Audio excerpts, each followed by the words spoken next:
বলিউডে এবারের দীপাবলি পেয়েছিল ভিন্ন রং, বিশেষ করে সেই তারকাদের ঘরে যাদের যুগল জীবনে আগমন ঘটেছে নতুন অতিথির।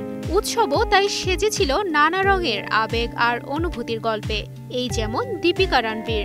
জন্মের 1 বছর পর এবারের দীপাবলিতে মেয়েকে মিডিয়ার সামনে আনলেন এই যুগল। ভক্তদের এতদিনের আক্ষেপ দূর করলেন দীপাবলিতেই।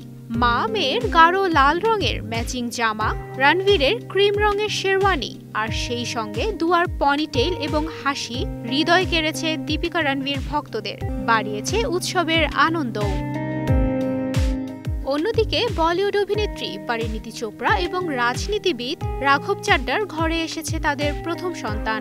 19 অক্টোবর সোশ্যাল মিডিয়ায় জানিয়েছেন তাদের পুত্র সন্তান আগমনের কথা।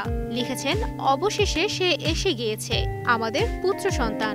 সত্যি বলতে এর আগের মুহূর্তের জীবনটা কেমন ছিল তা আর মনে করতে পারছি না। আমাদের হৃদয় এখন পরিপূর্ণ। এবারের দীপাবলিতে হলুদ রঙের পোশাকে মুগ্ধতা ছড়িয়েছেন বলিউড দম্পতি কিয়ারা আদভানি এবং সিদ্ধার্থ মালহোত্রা। বাবা মা হিসেবে এটাই তাদের প্রথম দীপাবলি। চলতি বছরের 15 জুলাই কন্যা সন্তানের জন্ম দেন কিয়ারা, তবে এখনও মেয়েকে প্রকাশ্যে আনেননি সিড কিয়ারা জুটি। এদিকে নিজ কন্যা রাহাকে নিয়ে 250 কোটি টাকার বাড়িতে দীপাবলি উদযাপন করেছেন আলিয়া ভাট এবং রণবীর কাপুর। কৃষ্ণরাজ নামের 6তলা বাংলোর নকশা করেছেন নামী স্থপতিরা।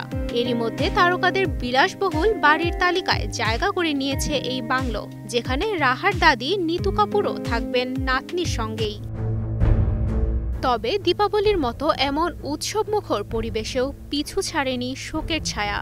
দীপাবলির রাতে 84 বছর বয়সে পৃথিবী ছেড়ে চলে গেলেন ভারতের চলচ্চিত্র জগতের প্রবীণ অভিনেতা গোবর্ধন আসরানি। মৃত্যুর কয়েক ঘন্টা আগেও ভক্তদের দীপাবলির শুভেচ্ছা জানিয়েছিলেন সোশ্যাল মিডিয়ায়। তার মৃত্যুর ঘটনায় এত আনন্দের ভিড়েও শোকে স্তব্ধ ছিল বলিউড পাড়া। তুবাইশি বুশরা, স্টার নিউজ।